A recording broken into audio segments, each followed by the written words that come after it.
Ainsi, en commençant à pratiquer activement les activités qui vous procurent un sentiment de connexion et d'épanouissement, vous constaterez l'efficacité de ces méthodes. La connexion à la vie, aux autres, à l'esprit et à un objectif précis. Le concept central ici est la connexion.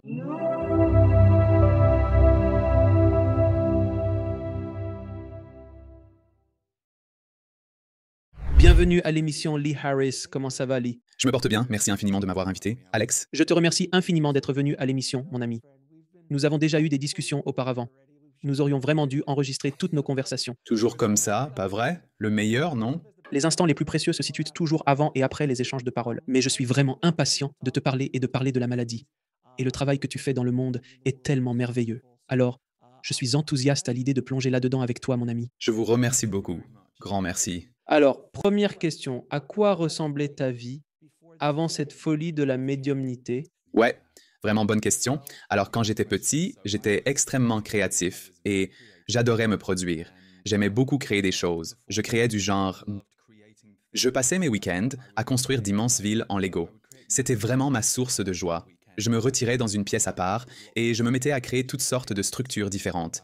Et je crois sincèrement que la créativité et l'expression de soi constituaient ma forme de spiritualité quand j'étais enfant. C'était cela qui me maintenait en équilibre mental. C'était comme un refuge pour moi, cet endroit où je me sentais le plus vivant. Et puis, le reste du monde m'apparaissait déroutant. Les autres enfants étaient une set compliquée. Certes, j'avais des amis que j'aimais beaucoup, mais je préférais de loin la compagnie des personnes plus âgées, les trouvant plus équilibrées et moins compliquées à fréquenter. Alors, j'ai toujours eu le sentiment d'être un étranger. Plus tard, à 23 ans, j'ai croisé les Z. Ils m'ont révélé qu'ils avaient veillé sur moi jusqu'à mes 6 ans, avant de devoir s'éloigner. Ils assuraient n'être jamais vraiment partis, mais notre communication avait cessé. Ainsi, je n'ai aucun souvenir de leur compagnie, comme si ces souvenirs s'étaient effacés de ma mémoire. Je ne me rappelle de rien, à part ce rêve récurrent que je faisais nuit après nuit. Étrangement, nous avons déménagé quand j'avais 6 ans, quittant Birmingham, situé au centre du Royaume-Uni, pour nous installer plus au sud. Et une fois installé dans notre nouvelle demeure, je faisais ce rêve répétitif où apparaissait une figure masculine et une figure féminine. C'est ainsi que je choisirais de les décrire, car ils ne semblaient pas tout à fait humains. Ils dégageaient également une certaine aura angélique et ressemblaient à des entités que je n'avais jamais rencontrées auparavant. Et ils se tenaient dans les deux coins opposés du salon de notre ancienne maison à Birmingham. Et tout ce que j'entendais, c'était des grésillements, comme ceux d'une télévision en noir et blanc, que ceux d'entre nous qui sont assez âgés pour s'en souvenir. Quand elle grésillait, et tout ce que je voyais, c'était eux deux dans chaque coin de la pièce faisant cela. Ils se disaient la musique quelque chose, mais je ne pouvais pas les entendre. Et cela me frustrait dans le rêve parce que je me disais que j'essayais d'écouter. Donc, je n'ai jamais vraiment su ce que signifiait ce rêve récurrent. C'était le seul rêve récurrent que j'avais, et il a commencé quand j'ai quitté Birmingham, moment où ils ont dit, en raison de ma vie et de mon parcours, qu'ils devaient se déconnecter. Alors, à 23 ans, je les ai entendus à nouveau, alors que j'étais environ 7 ans dans un parcours personnel de guérison. Enfant, je mangeais de manière compulsive pour gérer mes émotions. Donc j'étais emmené à Weight Watchers à 10 ans, j'ai fait des allers-retours dans des cliniques d'amaigrissement toute mon adolescence. Et j'ai fini par développer de la boulimie.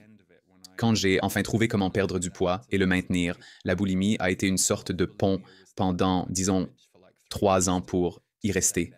Et puis, j'ai eu une sorte de révélation vers l'âge de 20 ou 21 ans. Et c'est à ce moment-là que j'ai réalisé que je devais me détacher de ce comportement autodestructeur. Même si je ne l'aurais jamais appelé ainsi à l'époque, je ne l'aurais pas compris de cette manière. Et c'est à peu près à cette période que j'ai vraiment commencé à devenir plus saine. Dans ma relation avec moi-même, j'ai œuvré activement. Et pour cela, j'ai participé à des ateliers de développement personnel, lu des livres spirituels, et je les ai tous adorés. Cependant, le channeling me paraissait étrange. J'en avais entendu parler et j'étais franchement sceptique à ce sujet. Et maintenant, c'est moi qui suis confondu, car je me souviens avoir été emmené chez un médium quand j'avais environ 21 ou 22 ans. Depuis, je me suis souvent interrogé, était-ce là mon initiation? Car je crois fermement que nous sommes initiés de manière intuitive. Je pense que quiconque est vraiment attiré par le channeling y est parce qu'il s'en souvient lui-même. Et peut-être qu'il n'a pas encore agi en conséquence, mais il est attiré par cela parce qu'il est attiré par cette fréquence énergétique qu'il peut ressentir en lui. Alors, cet homme qui a peut-être été une initiation pour moi, il était vraiment gentil, très sage. Et puis, il s'est mis à faire du channeling et je me souviens en quittant sa maison avec l'ami qui m'avait gentiment amené à le rencontrer. Je me souviens lui avoir dit, c'était bien, ce qu'il a dit était vraiment bien, mais pourquoi a-t-il dû fermer les yeux et prendre une drôle de voix pour le dire? J'avais du mal à y croire, à accepter cela. Ce qui lui arrivait était un état modifié de conscience, car cela semblait trop littéral et concret. Donc, à présent, j'ai beaucoup de compassion pour quiconque pense que nous fabriquons tout cela. Je veux dire, je comprends vraiment. Je suis genre, d'accord, très bien. Vous pensez qu'on invente tout ça. Mais le plus drôle pour moi, c'était toujours qu'il n'y avait aucune chance au monde, que j'aurais jamais choisi de me révéler en tant que canal. Il y avait tant d'autres carrières dont j'aurais été fier. Mais me dévoiler en tant que canal, ce que je n'ai pas vraiment fait, pour être honnête. J'ai gardé ça très privé pendant des années, et même ma famille ne savait pas quand je faisais des lectures privées pour toutes ces personnes dans le monde entier pendant, genre, les 2 premières années. Ce n'est vraiment pas le genre de choses que vous avez envie de crier sur tous les toits, et bien sûr, nous voici maintenant, 23 ans après cette première rencontre avec mes guides, et le monde a beaucoup changé à ce sujet, ce qui est vraiment formidable. C'est une révélation que mes guides spirituels avaient faite il y a 20 ans, une prédiction que je n'avais pas vraiment prise au sérieux à ce moment-là, mais aujourd'hui, nous y sommes. Il est évident que de plus en plus de personnes s'intéressent à tous les aspects de l'existence, y compris notre connexion profonde avec l'esprit. Je suis fermement convaincu que c'est là l'essence même du channeling. Ce n'est pas uniquement une affaire concernant le médium ou l'entité qui est canalisée. Il s'agit plutôt de nous rappeler notre nature spirituelle et notre appartenance au monde de l'énergie, même si nous avons été conditionnés à minimiser, discréditer ou nous éloigner de cette réalité. Eh bien, Lee, je veux dire, il y a des combines bien plus faciles dans le monde que de s'afficher en tant que channel. Je veux dire, des moyens bien plus simples d'escroquer les gens si on est doué. Et genre, je veux dire, je pense, j'ai interviewé maintenant quoi, probablement 40 médiums, certains très prédominants, d'autres très à l'ancienne. C'est devenu un peu plus à la mode de nos jours d'être un canal. Mais quand vous avez débuté, on ne parlait pas de cela. Absolument pas. C'était carrément dangereux dans certains endroits, selon l'endroit où vous vous trouviez. Je veux dire, si vous aviez vécu seulement 50 à 100 ans plus tôt, cela aurait été. Brûler vif, absolument. Et je pense que... Et c'est tellement fascinant parce que, voyez-vous, j'ai conduit des milliers et des milliers de séances personnelles ayant pratiqué cela pendant 15 ans. J'ai également eu l'opportunité de rencontrer un grand nombre de personnes lors d'ateliers organisés aux 4 coins du globe. Et l'une des plus grandes blessures ou blocages que nous semblons tous partager et que j'ai personnellement expérimenté, c'est que je serai décapité, je serai consumé par les flammes, brûlé vif sur un bûcher. C'est inscrit dans notre ADN ancestral, cette terreur viscérale de revendiquer l'aspect mystique ou spirituel qui réside en nous. J'ai trouvé cela très intéressant ces dernières années, d'étudier la manière dont les personnes qui, disons, vont à l'encontre du récit que certains pouvoirs en place pourraient souhaiter sont discrédités. Et c'est vraiment intéressant de voir que ce que vous faites, c'est que vous les attaquez personnellement, vous les diffamez. La façon dont vous écrivez à leur sujet est de faire en sorte que le lecteur veuille se déconnecter d'eux, s'éloigner d'eux et penser qu'ils sont fous. Et pour moi, c'est de la chasse aux sorcières modernes. Et on le voit encore aujourd'hui dans ce que vous pourriez appeler le trolling. Pour les personnes qui sont dans le domaine de la spiritualité. Les gens vous attaqueront sur l'argent, sur toutes sortes de choses différentes qui, ils le savent, nous feront réagir émotionnellement en tant qu'humains. Donc, c'est toujours d'actualité. Et même si de plus en plus de personnes se lèvent pour défendre l'esprit et agir au nom de la conscience, ce qui est formidable car cela permet à davantage d'entre nous d'ouvrir cette porte en nous-mêmes et de le voir comme normal, il y aura toujours toutes sortes de personnes qui voudront mettre un terme à cela car que c'est une partie de notre puissance et c'est une partie de ce que nous sommes. Et si vous voulez maintenir les gens dans un état de petitesse, vous voulez leur couper les racines de la connaissance de soi et vous voulez leur ôter la capacité de vraiment ressentir la vérité de qui ils sont dans toute son ampleur. Et nous avons tous subi cet apprentissage. C'est donc une période très intéressante. D'un côté, c'est vraiment expansif et de l'autre, c'est tranchant et provocateur. Et mes guides ont dit cela. Vous êtes au milieu d'une guerre de fréquence et de conscience. Et ils ont dit, et nous disons cela non pour vous alarmer, mais pour vous aider à ouvrir les yeux et à voir que c'est là. Et ils disent que cela ne signifie pas que vous ne pouvez pas célébrer la conscience, l'amour et la joie. Cela ne veut pas dire que vous devez seulement voir les choses comme une vision sombre du monde. Mais ils disent bien que vous êtes à ce moment très important, un tournant crucial sur la Terre, ce qui explique pourquoi tant d'entre nous ressentons une intensité face à tout ce qui se passe. C'est une période de ressenti très, très profond sur Terre. Absolument, sans doute. Et qu'est-ce qui se passe alors? Oui, nous nous démarquons tous, et il est vrai que de plus en plus de ces conversations ont lieu, mais cela effraie beaucoup d'autres personnes qui ne sont peut-être pas encore prêtes à les entendre, parce que des idées telles que les pouvoirs en toi, une notion que Jésus lui-même a évoquée pour l'amour de Dieu, et ceci sans aucun jeu de mots, ça te donne trop de pouvoir. Et il y a des choses, et il y en a, des gouvernements, des entreprises et d'autres organisations similaires qui préfèrent que tu ne puisses pas établir cette connexion à ta source intérieure. Et les gens vont se manifester, cela va commencer à ébranler les fondations, des systèmes de croyance des gens. Parce que s'ils te croient, ou quelque chose que les Z disent, ou quelque chose qu'un autre spirituel, même le concept de réincarnation pour l'amour du ciel comme oh la réincarnation, eh bien cela signifie que nous avons plusieurs vies. Or, cela va à l'encontre de ce qu'on m'a enseigné. Cela ne peut simplement pas être vrai. Si j'accepte cela, alors tout mon univers est renversé et ils sont contre cela. C'est tout à fait juste de le dire. Tout à fait, oui. Et c'est captivant, n'est-ce pas, lorsque des individus désirent vous affronter en raison de vos croyances, parce que cela, comment pouvons-nous vraiment comprendre ce que ressentent les autres? Cette question met en lumière un décalage existant au sein de notre société. Il existe une notion assez répandue selon laquelle il est possible d'imposer des croyances, des idées ou des idées et une autre groupe de personnes dependant en revenant aux fondamentaux de la conscience et de la spiritualité. On réalise que cette manière d'agir, bien qu'inhérente à la nature humaine, est en fait dominatrice et belliqueuse. Ainsi, je pense que nous sommes arrivés à un point précis où nous commençons à percevoir plus nettement ce type de comportement dans certains secteurs de notre société. À coup sûr. C'est une perspective matérialiste des choses, vraiment.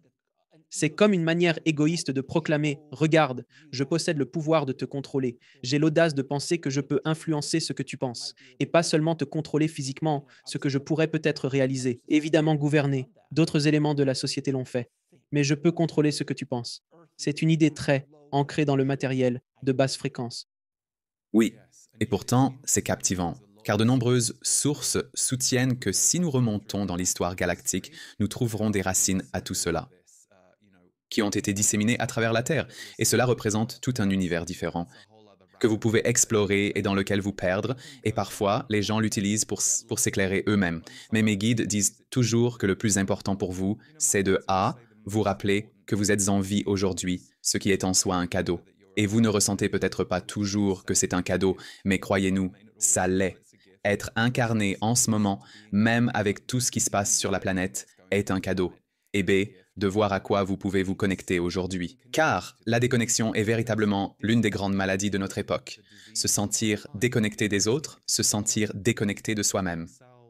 Je vous ai donné l'exemple de la manière dont j'ai agi durant mon enfance à cause de la déconnexion que je ressentais sans savoir comment l'apaiser ou même comment la gérer. Et puis, si on considère les choses sous cet angle, comment peut-on réellement aider les autres à se connecter à leur propre essence? C'est pour cette raison, tu te rappelles, on en discutait juste avant de commencer, que le travail que nous sommes privilégiés de faire nous apporte tant de sens, et cela est fondamental, parce que c'est réellement gratifiant de faire partie de cette course de relais humaine et de pouvoir passer le flambeau au suivant, parce que je me demande où je me trouverais aujourd'hui si tous ces individus ne m'avaient pas tendu ce flambeau, au moment où j'avais le plus besoin de trouver une lumière dans les ténèbres. Oui, absolument, sans aucun doute.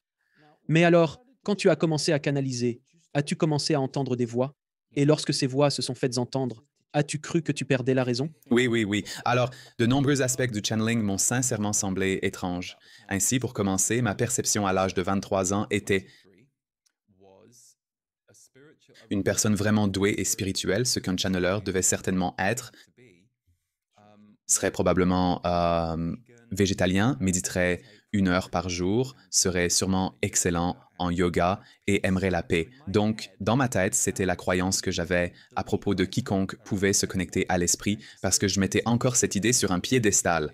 Alors, le fait que cela me soit arrivé un jour où je traversais tout cela, des voix sceptiques, critiques dans ma tête, et le fait que la raison pour laquelle je savais que cela ne venait pas de ma propre tête était que c'était si radicalement différent de la vibration de mes pensées à ce moment-là.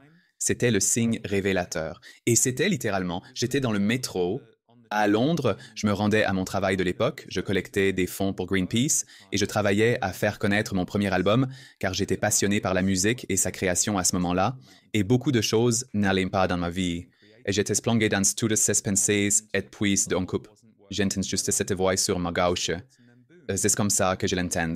C'est différent pour chacun, mais pour moi, clair comme le jour, au-dessus de ma tête.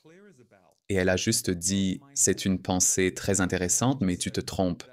Et là, je me suis dit, mais qu'est-ce que c'est? Je connaissais parfaitement le bavardage incessant de mon propre esprit. Et donc, pendant environ un jour ou deux, je me suis mis à parler uniquement à cette voix interne parce qu'elle ne s'estompait jamais. C'était comme si, en lui parlant, elle était là et je posais des questions, je disais, qu'est-ce qui se passe? Qui êtes-vous? Nous sommes tes guides. Nous avons été avec toi toute ta vie. Mais le plus surprenant pour moi, c'était que ce n'était pas plus difficile. Dans ma tête, j'aurais dû faire 1 million d'exercices et ça aurait dû être difficile. Ça ne se serait pas juste produit comme ça. Et ça n'aurait pas dû se passer dans le métro, mais que ça aurait dû arriver à un monstre dans un champ paisible.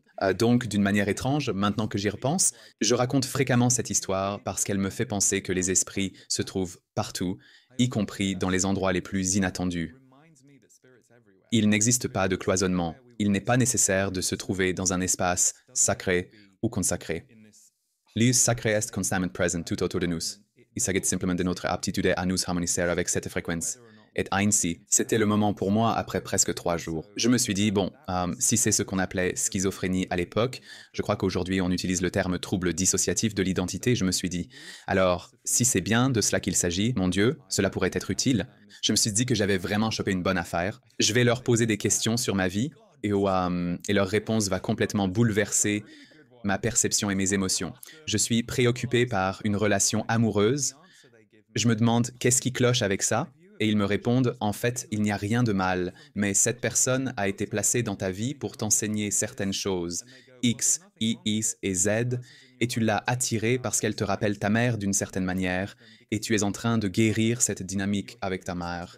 Et quand tu auras travaillé sur cela, tu accéderas à un nouveau niveau de ton pouvoir personnel grâce à X, Y et Z. Et littéralement, pendant qu'ils m'expliquent cela, je sens mon corps réagir, commencer à se détendre et à s'ouvrir. Ce n'était donc pas seulement des informations qu'ils me donnaient, cela allait littéralement changer ma fréquence. Et ainsi, après quelques jours, je savais qu'ils étaient chez eux, mais je savais aussi que ce n'était pas un chez moi dont je pouvais facilement parler dans le monde. Alors, ma peur n'était pas d'eux, c'était, mon Dieu, comment diable vais-je parler de cela aux gens, autres que mes quelques proches amis spirituels? Et j'étais quelqu'un qui croyait à être la vérité, à être honnête. J'aimais avoir des conversations honnêtes et ouvertes avec les personnes qui me sont proches. Alors oui, cela m'a pas mal chamboulé pendant quelques années à ce niveau-là. Ma prochaine question est donc, comment cela s'est-il passé de sortir du placard spirituel, si je puis dire, auprès de votre famille, de vos amis, de vos collègues? Parce que, comme vous l'avez dit tout à l'heure, ce n'est pas quelque chose que l'on crie sur tous les toits en disant je suis un canal. Si quelqu'un a besoin de quelque chose, faites-le moi savoir. Je répondrai à la question. Ce n'est pas facile. Non. Et je ne proviens pas d'une famille où le channeling, la spiritualité ou même le développement personnel étaient présents dans mon environnement familial. J'étais toujours celui qui était prêt à partir pour tous ces ateliers, tentant d'entraîner mes parents avec moi dans ma vingtaine, mais ils étaient du genre « Non, merci, non, ça va. Nous préférons rester ici. » Je vous le dis, même maintenant, j'organise un événement à Dublin en juillet, et ce n'est qu'une seule soirée, mais je n'ai jamais emmené mon travail en Irlande auparavant, donc j'attends cela avec impatience. Et ma famille vient avec moi. Nous allons en faire un petit voyage familial. Et même pour ce voyage, je leur ai dit, vous n'êtes pas obligés de venir à l'événement si cela ne vous dit rien. Et ils sont comme, non, non, on veut venir. Et ils m'ont vu canaliser, ils ont assisté à des événements dans le passé, mais il y a toujours cette partie de moi qui ressent que je n'ai pas besoin de quelqu'un qui ne veut pas être là. Alors, c'est important pour moi qu'ils viennent, parce qu'ils le désirent vraiment. Je suis du genre, je me dis, je ne veux pas, je veux juste être là pour les personnes qui le désirent. Je suis très conscient que nous avons tous des choses que nous aimons et avec lesquelles nous nous alignons dans la vie, et cela me convient. Alors, leur révéler cela a été étrange, je dois l'admettre. Ma plus grande crainte était d'être rejeté, ce que je n'ai jamais ressenti de la part de ma famille, mais qui est venu de certains amis, et cela a été triste. Des personnes avec qui j'avais tissé des liens très forts. Je garde en mémoire une femme avec qui j'avais collaboré sur plusieurs pièces de théâtre, une personne vraiment exceptionnelle. Un jour, elle m'a fait parvenir un courriel plutôt désagréable, suite à une publication sur Facebook issue de mes guides spirituels.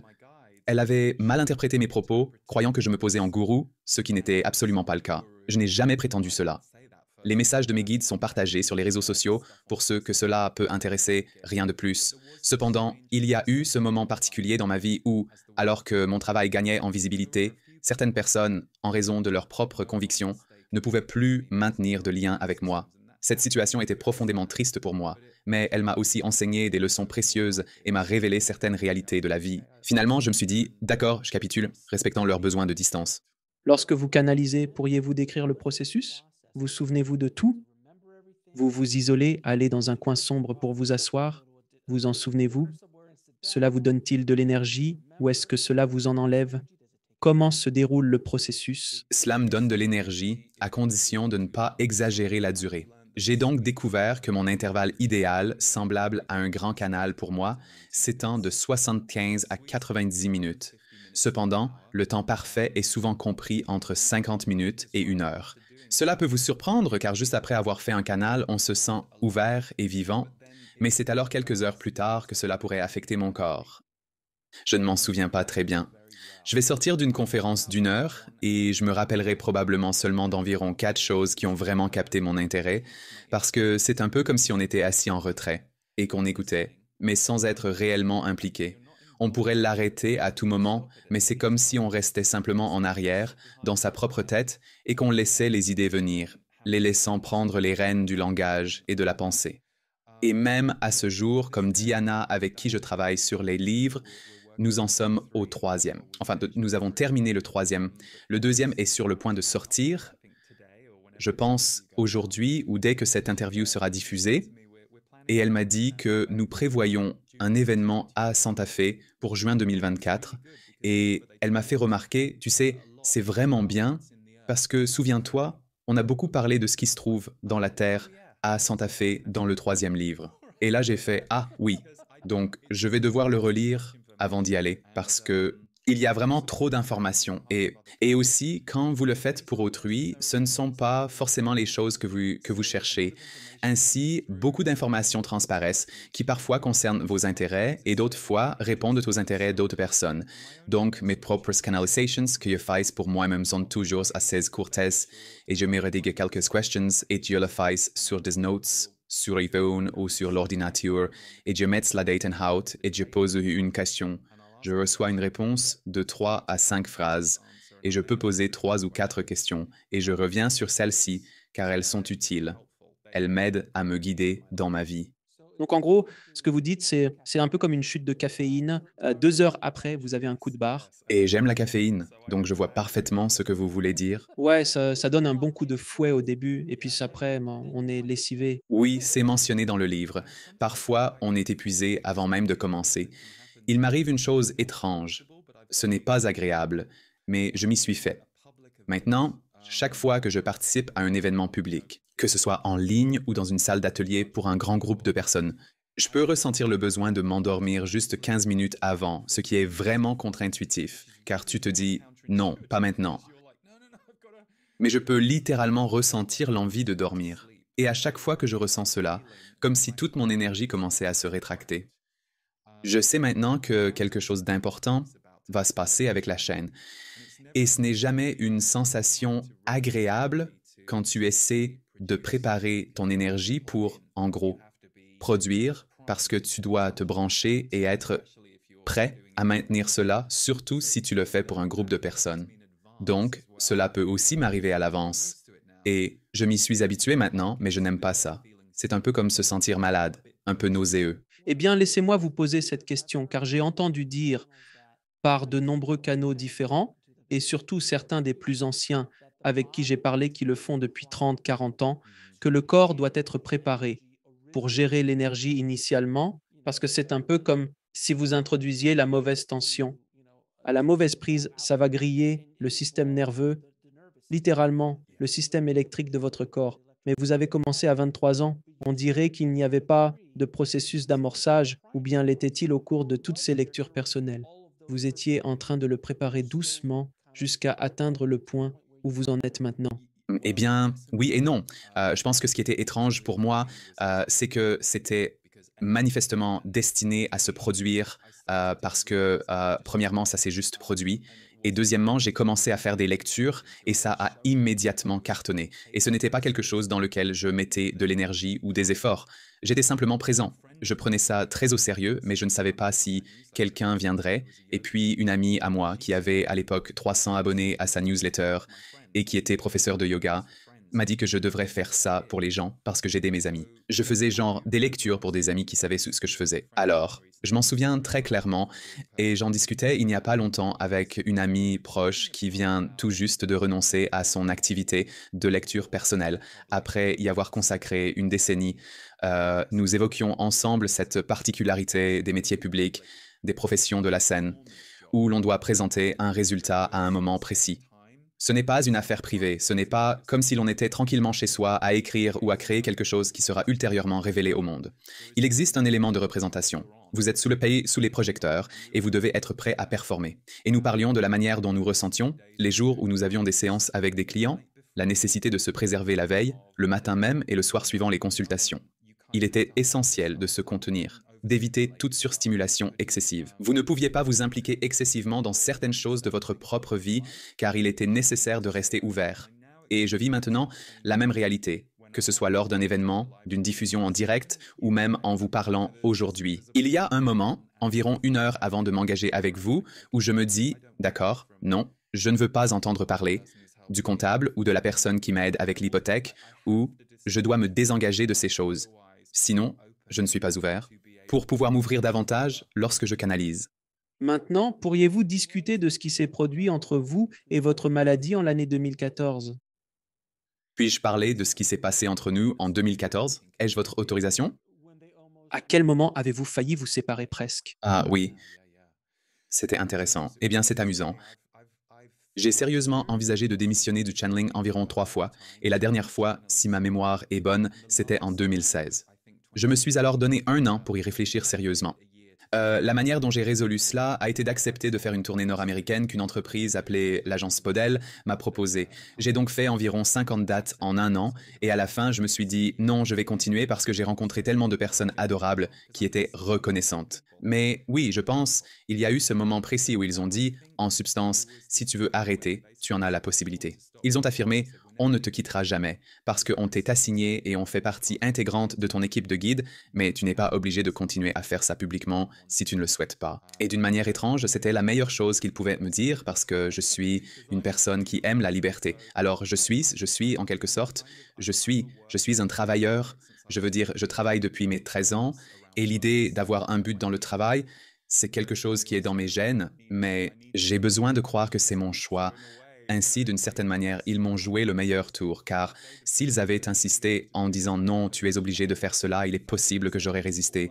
Mais le fait qu'ils m'ont dit que tout reposait sur moi, cela m'a fait réfléchir et je me suis dit, d'accord. J'ai donc réajusté ma propre perspective à ce sujet. Et en réalité, comme pour chacun d'entre nous, nous avons l'opportunité de grandir et de faire évoluer notre ego, de guérir nos blessures et de transformer nos conditionnements au fil de la vie. Et je pense qu'une des grandes blessures dans ma famille, je crois que beaucoup de personnes possèdent cela, mais ma beauté, mère et père, et nous avons perdu mon père il y a 3 ans aujourd'hui. Mon père avait cela, plus que ma mère. Ce que pensent les voisins? Alors vous pouvez imaginer que j'ai grandi dans une famille qui me répète sans cesse.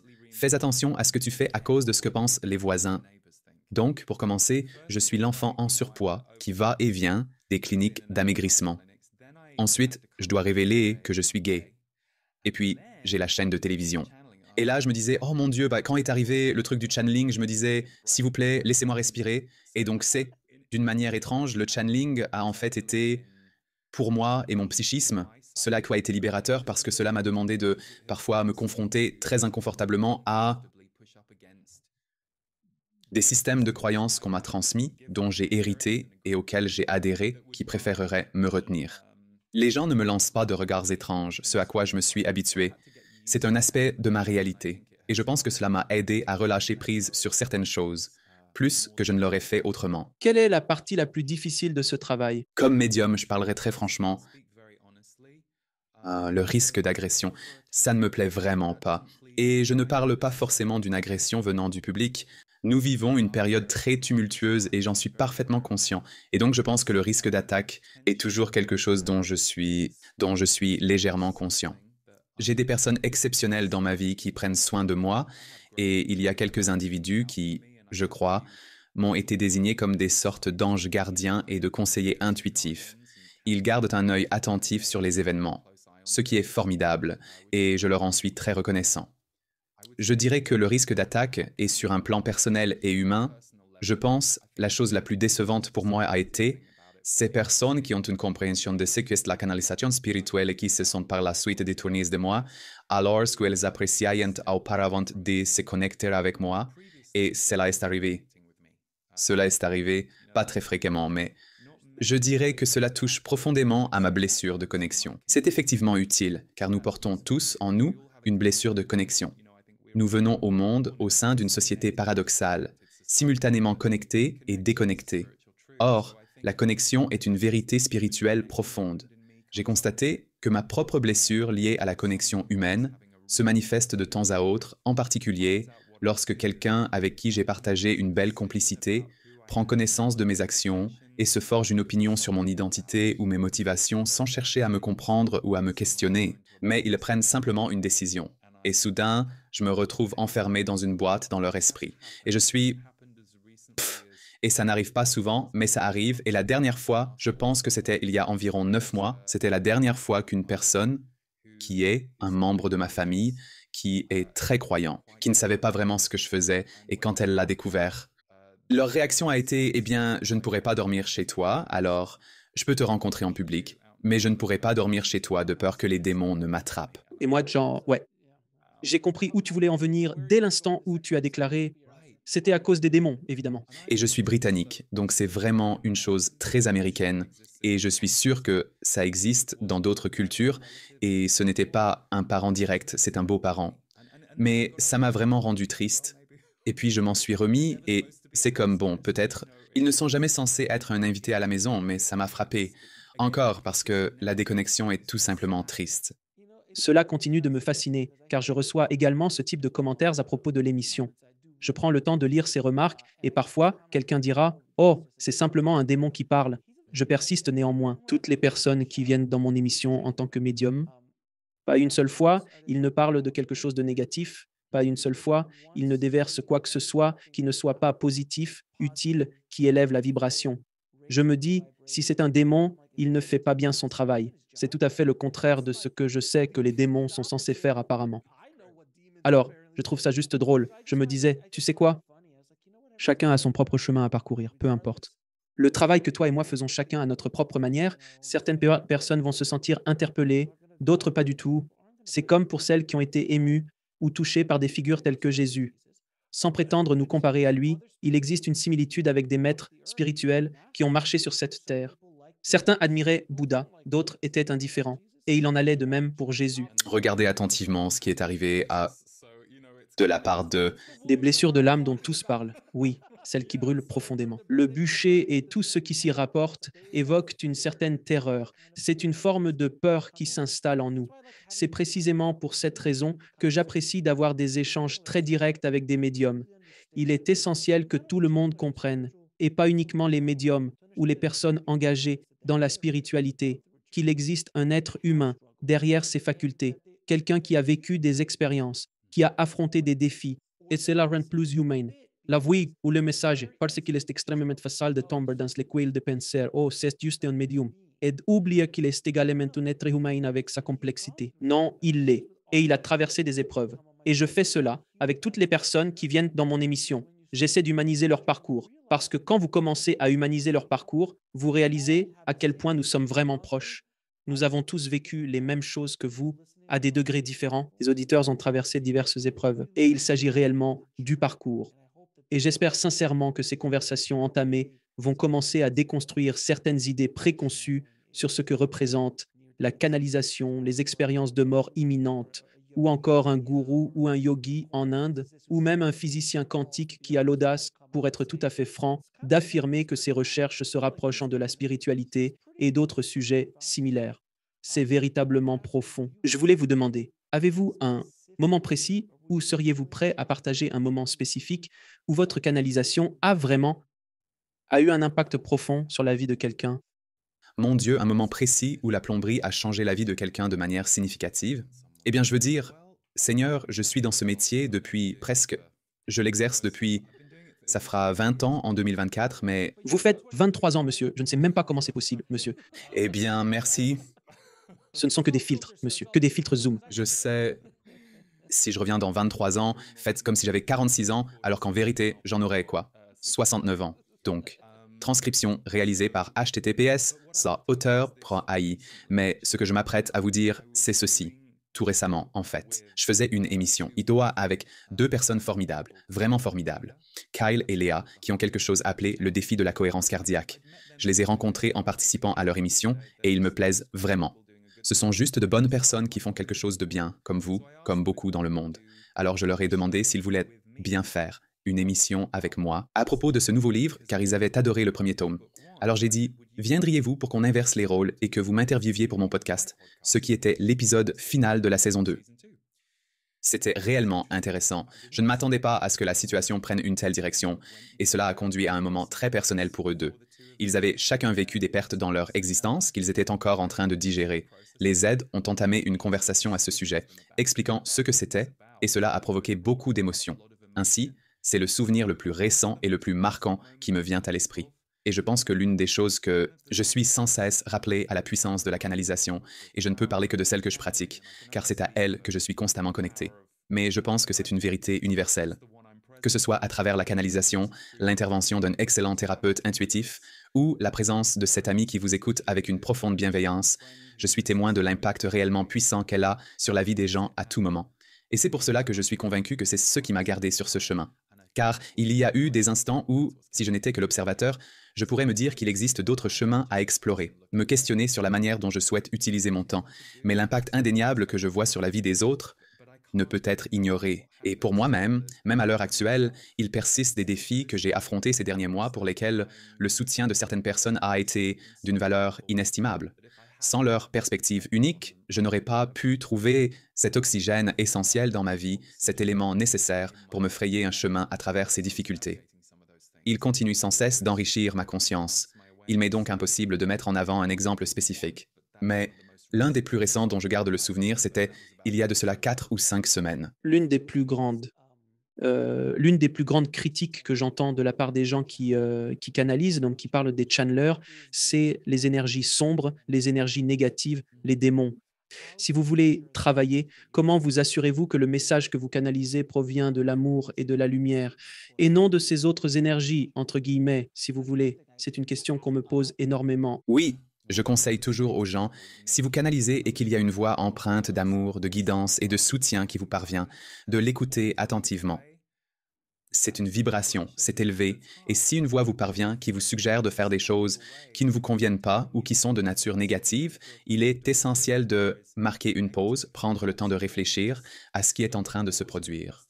Je connais certaines personnes il y avait quelqu'un que je connaissais qui avait Cette personne était aux prises avec divers problèmes de santé mentale. Elle ressentait. J'essaye de me rappeler quel était le diagnostic exact, mais elle avait beaucoup de hauts et de bas dans sa santé mentale et elle a commencé à canaliser. Et bien sûr, ce à quoi elle s'est accrochée n'était pas forcément utile pour elle, mais elle entendait aussi ces voix dans sa tête, dans sa vie de tous les jours. Donc, je pense que si vous abordez cela avec un cœur ouvert et un esprit ouvert et que vous savez que vous êtes en un espace suffisamment dégagé, vous devriez aller bien. Mais plus que simplement aller bien, soyez attentifs. Il y a une raison pour laquelle j'ai passé les 2 premières années à étudier mes guides. Ils n'ont jamais rien dit à quiconque, ni à moi, qui ait laissé un sentiment de jugement au fond de mon estomac ou de celui de quelqu'un d'autre. Maintenant, ils peuvent être sincères. Comme il y avait des choses qu'ils disaient. À moi, ils disaient des choses du genre « Voici ton problème, pas celui de tes amis. Et voilà pourquoi. » Et moi, je me disais « Ah !» Et je voyais qu'ils avaient raison. Ils ne me réprimandaient pas. Ils ne me faisaient pas honte, mais ils étaient simplement très honnêtes. Alors je pense que tout est une question de preuve. Et l'un des plus gros problèmes que je vois chez les gens concernant la spiritualité, c'est qu'ils ne la mettent pas à l'épreuve. Ils se disent « Oh bien, mon prêtre a dit ceci, et parce qu'il est prêtre, donc je devrais simplement le croire. » Non, il ne faudrait pas croire sur parole la personne dans la rue qui vous affirme quelque chose sans prendre le temps de vérifier que ressent mon corps à ce sujet. L'information était-ce un conseil qui me guidait vers un chemin supérieur? Nous devons tous faire preuve de discernement. Et je pense que parce qu'on nous a demandé d'abandonner notre pouvoir à l'esprit, que ce soit par le biais d'une religion organisée ou d'une autre méthode qui nous a été présentée, nous avons cette idée que « Oh, je ne peux pas remettre en question ce que l'esprit a dit. » Mais moi, je dis que si on peut, je suis fermement convaincu qu'il ne faut pas. Suivez les conseils de vos guides, sauf si vous sentez que vous pouvez agir autrement et que cela vous semble juste. Vous êtes aux commandes, pas eux. C'est une relation collaborative et j'aurais aimé le savoir. Dans ma vingtaine, j'étais bien plus naïf et j'ai dû l'apprendre à mes dépens. Et puis, l'une des meilleures choses pour moi a été de faire ce travail publiquement. J'ai vu combien de personnes étaient si promptes et si disposées à abandonner leur pouvoir à l'esprit parce qu'elles s'étaient détachées d'elles-mêmes. Et moi aussi, je m'étais abandonné. J'avais renoncé à ma véritable nature. Il m'a fallu des années pour la retrouver. Alors, je comprends pourquoi tant de personnes qui souffrent tant dans leur vie voient l'esprit comme une issue de secours. Mais le problème, c'est qu'on ne peut emprunter cette porte de sortie que quelquefois avant que, si l'on est vraiment attentif, elle nous demande de revenir à notre vie humaine et de régler certaines choses. Eh bien, n'est-ce pas incroyable que les personnes qui sont à ce stade? Il est si facile d'abandonner son pouvoir et de laisser quelqu'un d'autre vous dire quoi faire. Je veux dire, la société a merveilleusement fonctionné ainsi. Les gens sont comme, tu sais, juste, dites-moi ce que je dois faire. Je suis fatigué, je ne veux pas y penser. J'ai peur de le faire, j'ai peur. Et je vois que les gens abandonnent leur pouvoir. C'est tellement plus difficile et plus lourd de se tourner vers l'intérieur de soi-même, de se connecter à sa propre essence supérieure et de suivre son propre chemin unique que de simplement écouter et suivre ce qui est écrit dans un livre ou ce que quelqu'un d'autre proclame. Et cela s'applique à tout, pas seulement à la religion organisée, à la spiritualité et au mouvement du nouvel âge. On peut vraiment faire une idole de pratiquement n'importe quoi. C'est exact. Et au fond, nous désirons tous qu'un parent arrive pour prendre soin de nous. Où est mon parent aujourd'hui? Et c'est comme si, non, ils ne sont plus là. Ils sont soit littéralement absents, soit à des kilomètres de distance. Et en fait, devine quoi? Tu es adulte et tu te dis, oh mon Dieu, c'est vrai, je suis l'adulte responsable, n'est-ce pas? Beaucoup d'entre nous ressentent ça. C'est étrange, comment est-ce arrivé? Nous sommes devenus cet adulte fiable. Quand j'étais enfant, je voyais les adultes et je me disais, waouh, ils savent tout. Tout est compris maintenant. J'ai atteint cet âge et parfois je pense, waouh, la vie est vraiment compliquée et étrange. Je ne suis pas parent dans cette existence, mais je suis rempli d'admiration pour les parents qui s'efforcent de leur mieux pour guider et orienter des enfants qui ne savent pas grand-chose et qui, très probablement, voient leurs parents comme s'ils détenaient toutes les réponses. À un certain âge, les individus dépassent cette phase et réalisent qu'en réalité, ils ne savent rien. Alors ils rejettent tout absolument en bloc. Ils rejettent tout en bloc, évidemment. Et toi, tu ne sais rien, bien sûr. Et je dis toujours, tu sais, quand je regarde mes enfants, je leur dis, vous savez que nous vivons beaucoup plus longtemps que vous. Nous avons forcément fait quelque chose pour survivre, parce que vous avez rencontré papy et mamie. On le fait toujours. Cela n'est pas l'âge qui se manifeste d'une manière assez belle et parfois de façon difficile. Je repense à cette période où, adolescent, je me croyais tout savoir, au début de la vingtaine. J'apprends toutes ces choses sur la spiritualité. Et au début, je pensais avoir découvert ces secrets de l'univers. Et puis, ce que j'ai réalisé, c'est que c'est comme un palais des glaces. C'est comme si vous appreniez une chose. Il y en aurait 8 millions d'autres qui vous attendent. Des choses qui vont vous conduire à, finalement, vous réaliser que vous savez si peu. Et je trouve cela vraiment humble. Mais je me souviens bien que je pense que c'est le rite de passage était quelque chose que nous devons probablement tous traverser en tant que jeunes qui tentent de devenir indépendants, parce que je pense qu'être jeune est tellement difficile. Et donc, je crois qu'il est nécessaire, en quelque sorte, de se gonfler d'assurance pour essayer de s'en sortir. C'est assez solitaire, Maga, là-dedans. C'est solitaire dans cette manière d'agir, dans cette quête. Mais je pense que c'est souvent juste quelque chose qui se transmet dans l'ADN, cette nécessité de se prouver à soi-même. Et puis, la vie t'emmène dans tous ces voyages, ces aventures. Et plus tu vieillis, plus tu te dis « Oh, la vache !» En fait, je ne savais pas grand-chose, mais il fallait que je croie le contraire pour avoir le cran de persévérer, de continuer. Eh bien, quand on est jeune, il faut avoir de l'illusion. L'illusion est ton pire ennemi et ta plus grande force. Il faut être assez illusionné pour se dire, tiens, je vais faire du sac à dos à travers l'Europe. Genre, vraiment? Et tu te regardes maintenant, j'ai 40 ans. Comme faire du sac à dos à travers l'Europe, tu es fou? Je ne ferai jamais ça. Tu ne sais pas ce qui pourrait arriver? Non, je n'avais aucune idée de ce qui pourrait arriver. J'étais dans ma vingtaine et je me disais, tu sais, bah, je vais partir au Mexique pour une semaine, juste moi tout seul, et je n'ai pas vraiment réfléchi. Et au fait, j'ai fait un super voyage, mais quand même, avec le recul, je me dis que c'était de la folie. Personne ne savait où j'étais. Il n'y avait pas de téléphone portable pour passer des appels internationaux. Mes parents pensaient juste que j'avais littéralement disparu de la surface de la Terre pendant 1 ou 2 semaines. Et j'espérais réapparaître à la fin. C'était de la folie. Mais n'est-ce pas intéressant? Parce que je comprends parfaitement ce que vous dites, et en même temps, il y a un certain sentiment nostalgique associé à cette époque. Nous sommes dans cette grille de technologie, cartographie et surveillance, en gros. Il y a quelque chose de profondément nostalgique à se remémorer comment, il y a 30 ans, il était facile d'être hors réseau, ce qui est devenu bien plus compliqué aujourd'hui. De nos jours, c'est souvent comme ça, on aborde un sujet en surface, on l'effleure à peine, puis rapidement, on passe à autre chose. Comme l'a si bien exprimé le célèbre danseur Mikhail Baryshnikov, lorsqu'on est jeune, on a tendance à défier son corps. Mais quand on vieillit, c'est notre corps qui commence à nous défier. N'est-ce pas là le plus beau des commentaires? C'est tellement vrai. Parce que quand on est jeune, on est véritablement à la recherche de. Lorsqu'on est très jeune, on est presque sous une surveillance anti-suicide, car on a tendance à sauter sur tout ce qui semble dangereux. Permettez-moi de m'approcher de cela. Et puis, en grandissant, à l'adolescence, si on met son corps à l'épreuve encore et encore, on défie tout. On se croit invincible jusqu'à ce que quelque chose survienne à un moment donné, et là, on réalise, ah, je ne suis pas invincible. Et puis, on commence à se dire, je ne peux plus manger cela, je ne peux plus faire cela, je ne peux plus courir comme avant, les choses ne sont plus comme elles étaient. C'est une partie du processus. Je pense que nous devons tous passer par là. Mes enfants devront le faire. Et parfois, c'est douloureux à observer, mais c'est une partie du processus. C'est tout simplement comme ça. Donner naissance n'est pas un processus amusant, mais c'est une partie du processus pour apporter une nouvelle vie dans le monde, quoi qu'il en soit.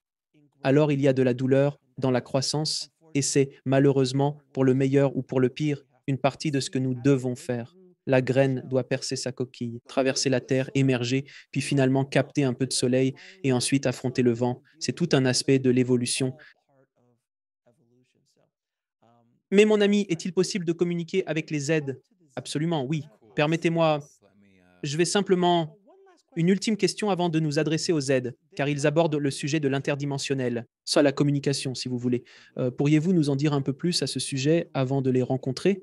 Car cela m'intrigue. Pourriez-vous expliquer que représentent les dimensions supérieures pour quelqu'un d'ignorant le sujet? Eh bien, c'est intéressant. Je crois que c'est dans le deuxième tome, celui qui vient d'être publié, dont il discutait. Nous avons cette tendance à envisager les dimensions supérieures comme s'étendant au-dessus de nous.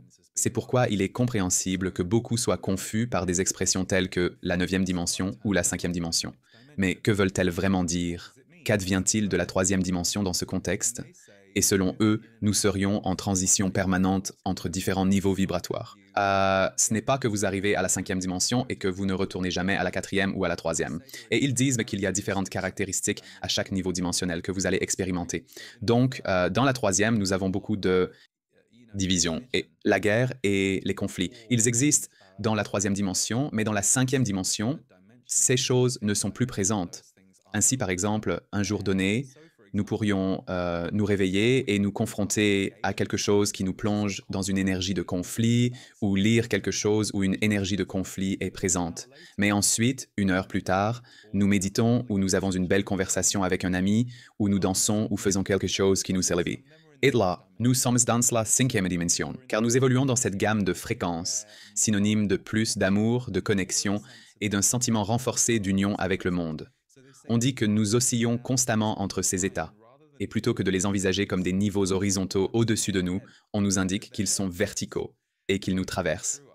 En réalité, nous circulons sans arrêt à travers divers espaces dimensionnels, verticaux dans notre corps. Et nous les appelons des plans supérieurs. Simplement parce que c'est une conscience qui vient de hors de la Terre, si vous voulez. Ou nous avons tendance à voir la Terre comme le point de gravité de notre conscience, notre âme dans un corps humain. Mais à mesure que vous vous élevez, vous montez de plus en plus haut. C'est pourquoi les avions peuvent être des lieux très spirituels. Je ne sais pas si vous ressentez cela, mais il m'arrive souvent d'avoir des visions. Et ils ont dit oui, parce que vous êtes élevé, éloigné de la densité de la Terre. Certes, vous êtes dans une boîte de métal filant à grande vitesse avec plein d'autres personnes, donc selon leur état d'esprit et ce qui se passe dans le monde ce jour-là, il y a un peu de cette énergie, mais vous êtes fondamentalement à l'écart. Donc, ils parlent des dimensions. Ils disent, imaginez cela comme étant plus vertical. Vous n'essayez pas de monter, vous vous déplacez simplement dans et hors des verticales tout au long de votre journée. Mais vous pouvez diriger le niveau dans lequel vous restez principalement. Cela ne signifie pas que vous pouvez éviter les défis ou les leçons de croissance dans la vie. Mais si vous commencez à cultiver la gratitude et la paix dans votre vie et que vous avez des pratiques qui soutiennent ces choses et la connexion et que vous vous concentrez consciemment sur leur intégration dans votre vie, vous allez vivre encore plus dans les hautes vibrations énergétiques. Et c'est une expérience que j'ai vécue de manière directe, mais en effet, ils affirmaient que nous devions être prudents face à l'attrait irrésistible de comprendre ce qu'est cette dimension, car il est dit que vous ne pouvez pas vraiment la comprendre avec l'esprit. Et de nombreuses personnes poursuivent une idée conceptuelle qui ne leur est pas réellement bénéfique. C'est davantage une idée vague, une sorte d'espoir lointain qu'un jour peut-être, ils accéderont à la cinquième dimension. Et ils se demandent, mais qu'est-ce que ça veut vraiment dire? Et ils répondent, eh bien, vous étiez dans la cinquième dimension il y a 1 heure, vous ne le saviez juste pas, parce que dans votre esprit, ça n'avait pas l'air spirituel, mais ça l'était. Vous jouiez avec ce chiot et vous étiez connectés tous les deux. Vous étiez dans l'esprit, et c'est ça, vivre dans la cinquième dimension.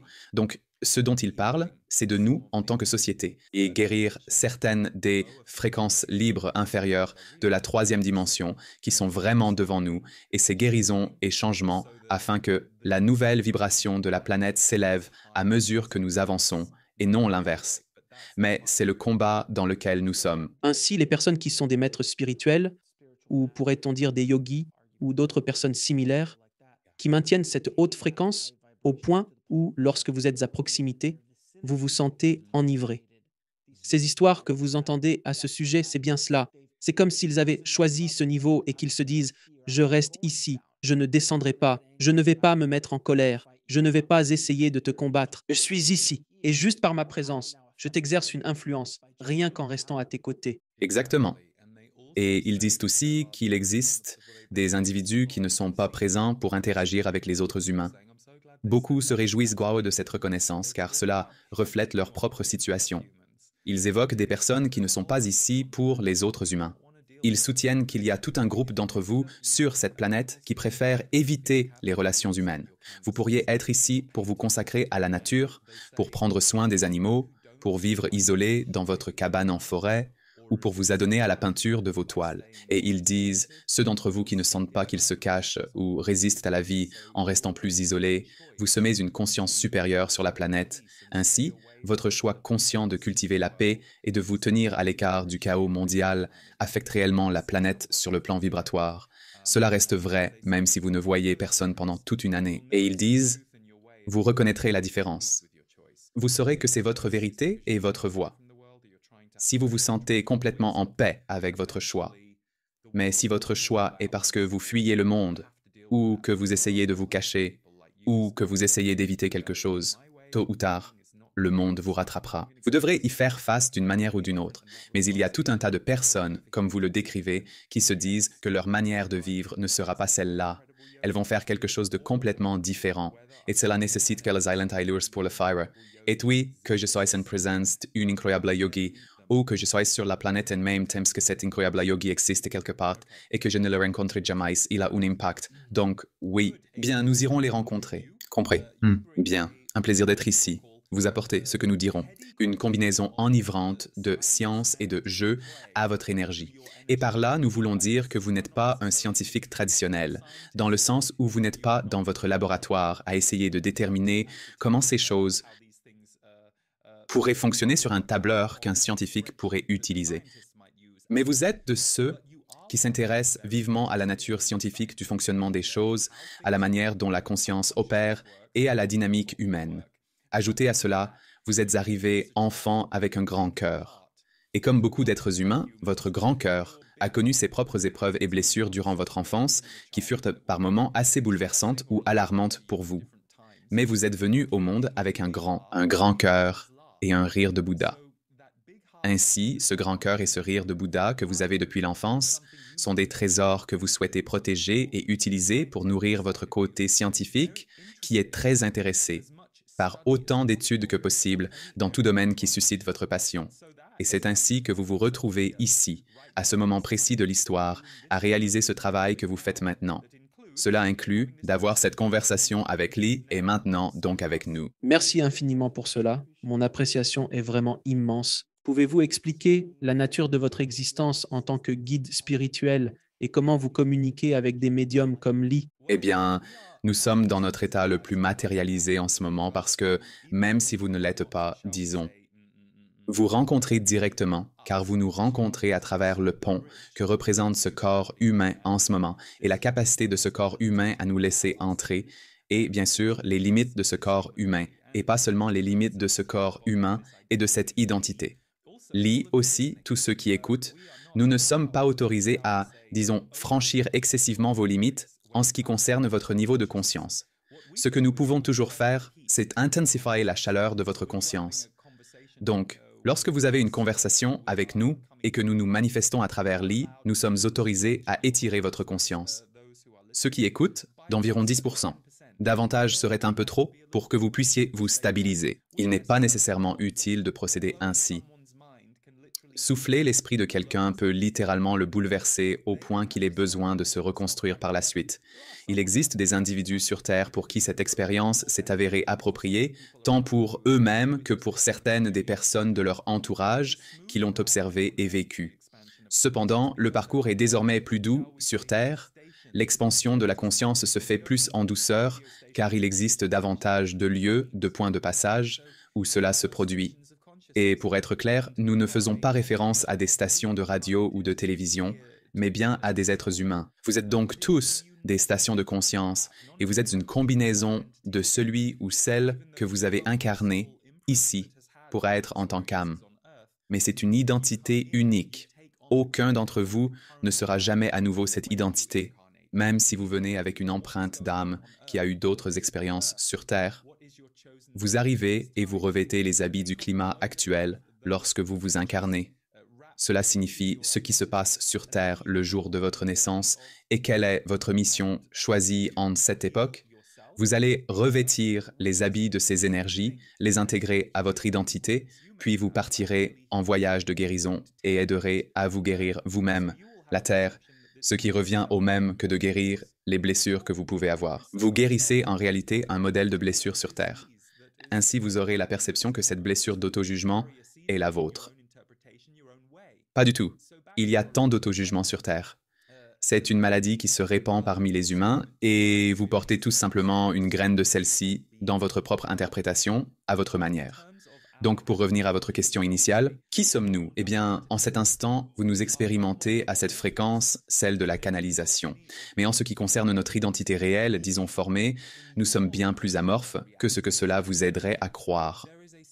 Cela signifie que dans votre version de la réalité en tant qu'être humain, il y a une certaine forme et une certaine gravité qui sont nécessaires pour que vous puissiez, disons, croire en et également interagir avec afin d'évoluer en tant que personne et aider à l'évolution de la conscience sur Terre. Donc, nous serions décevamment plus amorphes pour vous que vous ne le souhaiteriez. Ainsi, beaucoup d'entre vous, en nous écoutant ou en écoutant toute autre, énergie ou voix canalisée de l'esprit, attribuez à notre rencontre certaines caractéristiques humaines qui n'existent pas réellement, car les caractéristiques humaines sont imprégnées par votre propre esprit, votre propre perception, et aussi par toutes les inflexions qui transparaissent à travers le canalisateur, bien que dans ce cas, il soit assez éloigné de sa personnalité.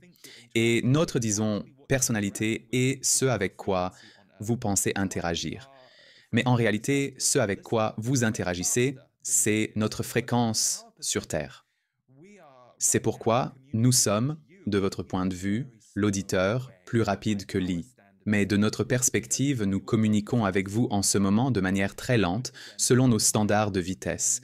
Car si nous allions aussi vite que nous en sommes capables, cela bouleverserait à nouveau votre esprit, ce qui ne rendrait aucun service à l'évolution de votre conscience. Il est bien préférable que nous atteignions ce que nous appellerions le pic de 10%.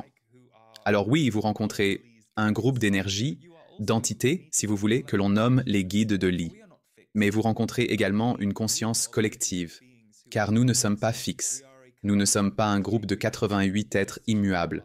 Nous sommes un collectif de 88 êtres qui, tout comme vous tous, sommes ensuite connectés à tout le reste dans l'univers. Et de notre point de vue, là où nous existons, la déconnexion de tout n'est pas la norme comme elle l'est pour vous sur Terre. Vous avez des divisions et des frontières claires sur Terre, avec qui et avec quoi vous pouvez vous connecter et comment. Et c'est le jeu auquel tant d'entre vous aident à apporter la guérison sur Terre, en faisant passer la Terre d'un état de conscience déconnecté à une conscience collective plus connectée. Mais comme vous pouvez en témoigner, ce n'est pas nécessairement toujours un travail facile. Quelle est la raison principale pour laquelle vous avez choisi de venir vous exprimer à ce moment précis de notre évolution spirituelle? Nous n'avons pas choisi de descendre, c'est vous qui avez choisi de monter. Alors, il peut sembler que nous faisons quelque chose. Et souvent, nous entendons ces amusantes connotations du genre « Mais pourquoi nous aide-t-il » Car nous ne vous aidons pas. Nous nous aidons nous-mêmes. Nous sommes tous connectés. Vous êtes reliés à chaque conscience de l'univers. C'est ainsi que ça se passe. C'est juste que vous ne pouvez pas toujours voir, percevoir ou ressentir cela lorsque vous êtes dans un corps humain. Donc, tout ce que vous faites sur Terre nous affecte, et vice-versa. Vous voyez donc, en quelque sorte, tout ce que nous démontrons, c'est l'absence de séparation entre vous et l'esprit. Il peut donc y avoir, une fois de plus, ces idées humaines selon lesquelles nous sommes des êtres bienveillants ou, dans le pire des cas, la crainte que nous soyons ici pour manipuler les choses. Si seulement un être dans l'univers était aussi puissant, ce que nous vous dirions, c'est qu'il existe un mythe sur Terre qui vous a été inculqué dans le but de créer de la peur et de vous déposséder de votre pouvoir intrinsèque. Ce mythe prétend qu'il y a un côté obscur et un côté lumineux et que vous êtes en quête perpétuelle pour triompher du côté obscur. Et nous dirons que ceux qui apprécient la manipulation, la guerre et l'énergie sombre sur Terre veulent vous faire croire qu'ils sont bien plus puissants qu'ils ne le sont en réalité, mais en vérité, ce n'est pas le cas. Il n'y a aucun groupe, individu, entité ou être dans l'univers qui soit capable de dominer tous les autres sans exception. Et pourtant, observez le jeu qui se joue actuellement sur Terre, où certains groupes et individus aspirent à dominer d'autres groupes et à étendre leur influence. Et donc voici le plus grand mythe auquel vous êtes tous confrontés.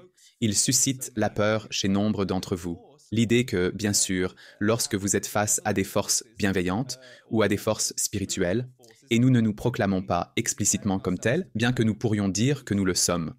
Cependant, c'est à vous de juger cela. Il existe cette méfiance envers nous. Elle n'est pas si différente de la méfiance que vous pourriez ressentir en tant qu'être humain lorsque quelqu'un que vous ne connaissez pas vraiment se montre excessivement gentil avec vous, ou lorsqu'un inconnu semble vouloir vous offrir beaucoup de choses sans raison apparente. Beaucoup d'entre vous se diront alors « Oh, je ne sais pas, cela ne m'inspire pas confiance. Pourquoi agiriez-vous de la sorte? Je suis méfiant parce que vous n'êtes pas habitué à ce que ce soit la norme. » Mais de notre point de vue, ce niveau de conscience fluide, de partage et d'interaction est tout à fait normal. Donc nous ne descendons pas ici pour vous parler. En réalité, vous demandez tous à vous reconnecter à une conscience supérieure, et nous ne sommes qu'une des nombreuses voies d'accès possibles. Ainsi, en fait, il y a cette notion quelque peu amusante que le canalisateur est choisi par l'être spirituel. Mais nous pourrions dire que le canalisateur ainsi que ceux qui l'écoutent font en réalité tous ensemble le choix et déterminent la direction. C'est une notion quelque peu mythique que nous descendons sur Terre pour accomplir quelque chose d'aussi grandiose. Quel est, selon vous, le message ou la leçon la plus importante que l'humanité doit apprendre à ce stade de notre évolution? Le voyage collectif, guérir et aimer tous avec égalité, et cela ne se produira pas de votre vivant. Ceux d'entre vous qui écoutent ceci et qui auront une durée de vie terrestre plus traditionnelle, cela ne se réalisera pas et ne sera pas achevé de votre vivant. Mais c'est vers cela que l'on travaille dans ces prochains quelques centaines d'années, et vous êtes ici pour faire partie de cela. Donc, même si nous disons que ce ne sera pas le résultat final de votre vivant, pour beaucoup d'entre vous, cela devrait être l'unique centre d'intérêt. Et cela sera l'unique centre d'intérêt. Vous le faites dans vos vies personnelles. Beaucoup d'entre vous le font dans leur travail. Et bien sûr, vous ressentez du désespoir ou de la tristesse lorsque vous voyez quoi que ce soit contraire à cette mission apparaître dans le monde. Et nous comprenons cela, nous comprenons le chagrin. Et le processus de deuil est important car il vous aide à lâcher prise et à faire circuler en vous la tristesse qui doit être libérée. Mais ce que nous allons vous dire, c'est de rester concentré sur votre mission. Ceux d'entre vous qui sont ici pour une mission d'amour et de connexion, c'est merveilleux. Vous pouvez développer cela de manière que vous ne pouvez même pas imaginer en ce moment. Vous pourriez être assis là à vous sentir un peu déconnecté dans votre vie et à souhaiter qu'il y ait plus de connexion dans le monde. Alors nous disons, bien, voilà votre mission. Vous avez vu exactement ce sur quoi vous devez vous pencher. En vous investissant de manière répétée et assidue, vous ne ferez pas seulement monter votre propre fréquence vibratoire, mais vous contribuerez également à diffuser cette énergie à travers la planète. Nous vous assurons que l'énergie de la connexion est en quête de multiplication. Les êtres humains aspirent à la connexion, que ce soit avec d'autres personnes ou non.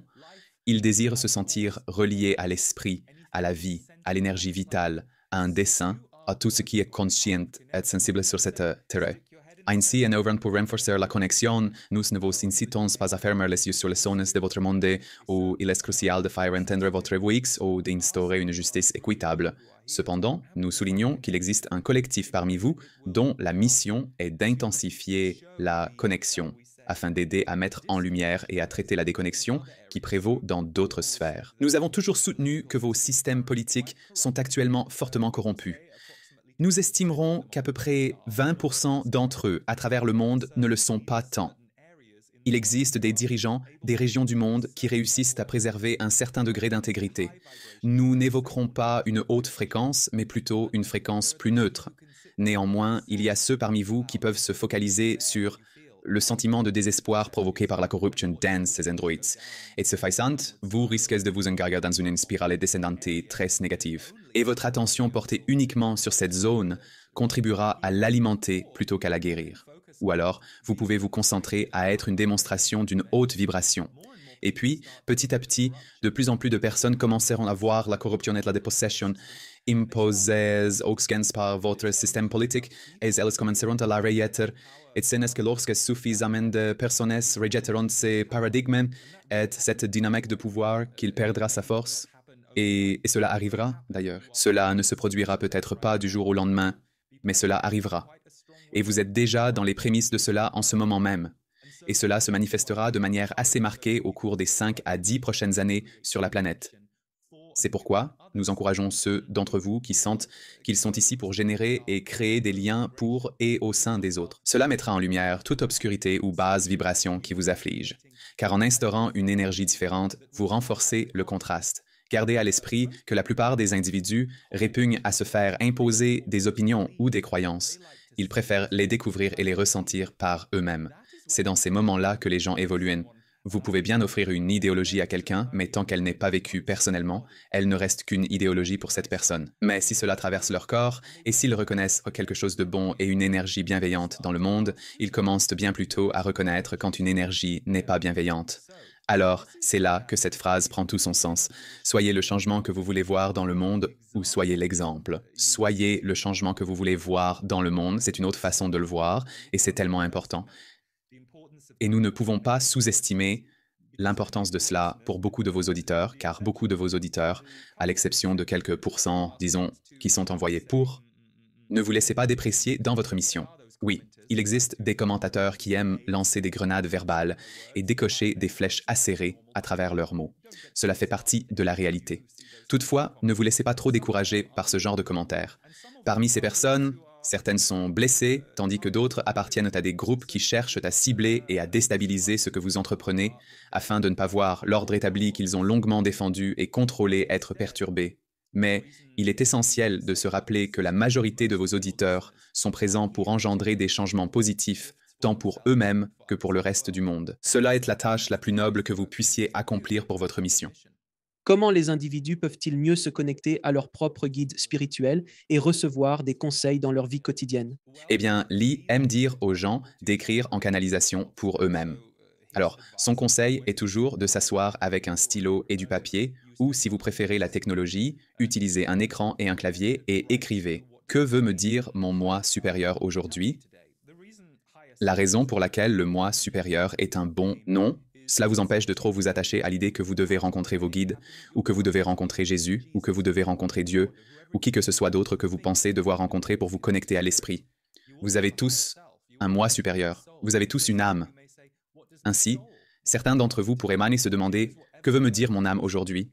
Choisissez le mot qui vous semble neutre et accessible, puis écrivez le message « Donc, que veut me dire mon âme aujourd'hui ?» Ensuite, prenez 1 minute ou 2 pour vous écrire un message de votre âme, et votre esprit logique se dit « Eh bien, je ne sais pas comment faire cela. » Et nous disons « Bien sûr que si, absolument. » C'est juste que vous n'avez pas pratiqué, vous ne l'avez pas encore fait.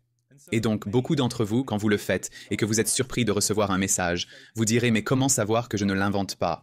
Et nous répondrons « Eh bien, en fait, vous le créez. Vous êtes impliqué dans cela. Vous n'êtes pas possédé par l'esprit. Lee n'est pas possédé par nous en ce moment. Il permet que cela se produise. Il y contribue activement. Il est impliqué. Alors, nous vous disons à tous, commencez à écrire des messages à vous-même de la part de votre âme tous les jours, ou au moins 3 ou 4 fois par semaine, et vous remarquerez que votre vibration changera. car lorsque votre âme a la possibilité de vous parler et de modifier votre vibration, alors vous commencez lentement mais sûrement à laisser votre âme réintégrer votre vie humaine. Et la déconnexion commence à diminuer, tandis que la connexion commence à s'accroître. Mais c'est une pratique, et cela exigera pour beaucoup d'entre vous une discipline que certains d'entre vous rejetteront immédiatement dès que nous vous le dirons. En partie parce que vous pensez à l'école, et en partie parce que vous ne croyez pas que cela fonctionnera. Et nous vous assurons que si. Si pendant 3 ou 4 mois, vous vous écriviez un message de votre âme au moins 3 fois par semaine, vous remarqueriez un grand changement vibratoire, non seulement dans la manière dont vous vous sentez, mais aussi dans votre conscience du monde et la façon dont vous percevez le monde. Et souvenez-vous, vous dites tous vouloir du changement, mais en réalité, la peur est toujours présente quand il s'agit de changer. Donc, c'est en fait votre peur qui vous empêchera de persévérer, pour beaucoup d'entre vous, pas pour tous. Certains d'entre vous prendront nos paroles et les mettront en pratique, et vous vivrez des expériences merveilleuses. Et cela nous importe peu que vous le fassiez ou non. Nous vous demandons simplement de remarquer, quand vous ne le faites pas, et de vous poser des questions, pourquoi vous ne le faites pas. Et nous dirons que c'est parce que la peur du changement et la peur de la connexion à l'esprit sont présentes et ont été semées dans la pièce de votre vie en tant qu'humain depuis que vous êtes enfant. Même les plus spirituels d'entre vous doivent le combattre. Alors, si vous voulez voir un changement majeur dans votre vie, demandez à votre âme ce qu'elle veut vous dire. Quelques fois par semaine, écrivez la réponse et voyez ce qui se dégage sans trop de jugement ni de contrôle. Écoutez simplement ce que votre âme veut que vous entendiez. Et, bien souvent, votre âme s'adressera à vous d'une manière très affectueuse. Cela peut être assez déconcertant pour bon nombre d'entre vous, car vous n'avez pas l'habitude de vous parler de cette façon. Ainsi, cela peut être un processus très émotionnel, et c'est à ce moment-là que vous savez que ça fonctionne et que vous êtes sur la bonne voie. Votre âme vous calibrera toujours sur l'amour, en premier. C'est pourquoi ceux qui commencent à canaliser se plaignent parfois de recevoir surtout des messages d'amour au début. Ils ne reçoivent pas des informations incroyables en astrophysique. Eh bien, non. Il faut commencer par la bonne calibration et la bonne vibration. Les informations deviendront plus utiles lorsque vous serez plus habitué à cette vibration d'amour. Maintenant, existe-t-il des techniques que les gens peuvent pratiquer pour élever leur fréquence vibratoire et se connecter à leur moi supérieur? Oui, mais nous tenons à mettre l'accent sur un aspect particulier. De nombreuses techniques existent et elles sont à la portée de ceux qui les recherchent. Toutefois, nous tenons à vous dire que les techniques fondamentales se trouvent déjà dans l'enfance. Ce sont la connexion, le jeu, la danse, le chant, la course, l'exploitation de votre corps. Ce sont également le lien avec la nature, la connexion avec d'autres êtres vivants. Ainsi, nous ne dénigrons pas certaines de ces techniques plus avancées, disons, des techniques de haut niveau. Mais tout dépend de ce à quoi vous vous exposez. Alors, vous exposez-vous à des émissions de télévision violentes 5 fois par semaine? Ce que cela va faire à votre fréquence, c'est qu'à un certain niveau, cela va intégrer cela dans votre champ énergétique. Nous ne disons pas qu'il n'y a pas de place pour ça. Certains d'entre vous aiment regarder des combats parce que cela traite d'anciennes énergies de vies antérieures pour vous. C'est votre manière de les traiter. Donc, nous ne voulons pas apposer une étiquette moralisatrice sur les choses. Mais vers quoi vous précipitez-vous? La raison pour laquelle tant d'entre vous sont attirés par ce que vous appelleriez le développement personnel ou le travail spirituel, c'est parce que vous désirez en absorber davantage. Vous cherchez à élever votre vibration. Ainsi, vous vous exposez à des fréquences, à des conversations qui vous placent davantage dans cette énergie. Donc, ce que nous disons vraiment, c'est « Ah, mais les techniques ce sont évidentes. Nous ne cherchons pas à minimiser les merveilleuses techniques ou les merveilleux programmes que les gens ont développés. Ils sont formidables. Ce que nous voulons dire, c'est à quel point êtes-vous connecté au quotidien et avez-vous dressé une liste des choses auxquelles vous vous connectez? C'est vraiment très simple. Certains d'entre vous adorent cuisiner, d'autres danser, d'autres encore sortir dans la nature. Pratiquez-vous ces activités ou laissez-vous simplement les hasards décider quand elles croiseront votre chemin? Alors, si vous commencez à pratiquer activement les choses qui vous font vous sentir connecté et épanoui, vous verrez que ce sont là les techniques. La connexion à la vie, la connexion aux autres, la connexion à l'esprit, la connexion au but. Le mot-clé ici, c'est la connexion. Pouvez-vous partager des réflexions sur le concept de la mission de l'âme et comment les individus peuvent découvrir et accomplir leur mission unique dans cette vie? Votre mission unique dans cette existence est souvent en lien avec les passions que vous nourrissiez étant plus jeune. Nous ne souhaitons pas systématiquement tout relier à l'enfance, car nous sommes conscients que pour certains, cette période peut s'avérer complexe. Si vous avez traversé une enfance difficile, voire brutale, comme c'est le cas pour quelques-uns, une enfance marquée par des épreuves, cela peut être irritant d'entendre que les germes de votre destinée se trouvent dans cette enfance. Et pour être équitable, il est vrai que votre enfance n'a peut-être pas offert un terreau propice à l'épanouissement de ces graines. Peut-être êtes-vous actuellement en quête de compréhension, cherchant à savoir quelle est votre véritable vocation. Ce que j'apprécie, vers quoi suis-je attiré? Et au fur et à mesure que vous avancez dans la vie, que vous évoluez, que vous vous réincarnez, en quelque sorte tout en étant vivant dans votre corps, en vieillissant, surtout pour ceux d'entre vous qui font de grands bonds spirituels, vous aurez besoin de redéfinir les choses que vous aimez. Vous devrez affiner les choses que vous aimez, les passions que vous avez, les domaines d'expertise ou de prouesse, si vous voulez. Mais pour la plupart d'entre vous, lorsque vous arrivez avec une mission qu'un enfant a. Et cela dépend de la manière dont cet enfant est autorisé à s'exprimer ou à progresser. La mission restera intacte ou elle sera dissimulée. Elle sera dissimulée à mesure que vous vieillissez. Alors repensez, la plupart d'entre vous, à quand vous étiez enfant et à ce qui vous animait, ce qui vous passionnait. Et nous dirons, revenir à certaines de ces choses à l'âge adulte peut vous relier au prochain niveau de votre mission. Vous avez peut-être aimé la danse étant enfant. Et il y a ce sentiment que l'expression et le mouvement de votre corps sont maintenant un peu hors de portée. Vous êtes peut-être un peu trop âgé, vous n'avez pas pratiqué depuis des décennies. Nous dirions plutôt retourner à la danse, non pas nécessairement parce que vous allez devenir le meilleur danseur du monde pour les 30 ou 40 prochaines années, mais parce que vous allez danser tous les jours, vous pourriez bien le faire. Ce pourrait être le résultat, mais parce que vous allez renouer avec cette partie de votre énergie qui, à l'époque, comprenait que la danse était l'expression. Et quand vous reconnectez cela dans le corps a l'opportunité d'évoluer dans l'expression. Ainsi, certains d'entre vous découvriront que la danse se transforme en exercice physique ou en entraînement du corps ou en mouvement doux de Qigong ou de Tai Chi. Vous voyez, le corps sait quelle est votre mission. Il oriente votre concentration mentalement, émotionnellement, spirituellement vers ces choses que vous magnétisez. Il y a une raison pour laquelle un enfant arrive et est tout de suite attiré par les instruments de musique. C'est parce que la musique fait partie de sa mission et donc il est attiré par elle et il commence à travailler avec immédiatement. Mais pour ceux d'entre vous qui ont eu une enfance difficile ou qui se sentent un peu déconnectés de vous-même en tant qu'enfant, nous dirions notez la liste des choses qui vous procurent le plus de joie. Et si la joie est un mot difficile pour vous en ce moment, vous pensez, eh bien, je n'ai pas ressenti de joie depuis une décennie. Alors nous disons, commencez par la paix. Commencez par la partie de vous qui se sent le plus à l'aise ou le plus connecté, plus que vous ne l'êtes à d'autres moments. Trouvez ces choses qui vous ressourcent et commencez à les pratiquer. Puis découvrez quelle est votre mission. Certains d'entre vous sont venus ici avec une mission de justice, d'autres avec une mission de créativité, d'autres encore avec une mission d'amour. Il existe toutes sortes de missions, et les missions peuvent évoluer à mesure que vous évoluez. Mais il n'y a rien de plus déconnectant pour chacun d'entre vous que de sentir que vous n'êtes en quelque sorte pas en phase avec votre sens du but sur cette planète. Cela ne signifie pas que vous vous sentirez constamment animé d'un but.